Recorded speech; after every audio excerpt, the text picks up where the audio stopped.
বিশাল ভাই বিল্ডিং ঘর বানানো হয়েছিল কি রাস্তা আছে সুন্দর করে বাড়ি ভিতর দিয়ে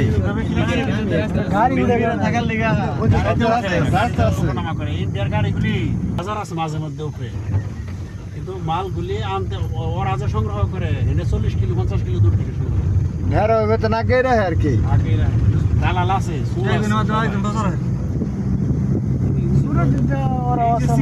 চিনি বড়টা ধরে নাও কলকাতার মানুষ একমাত্র ব্যবসা ছিল 5 বছর চিনি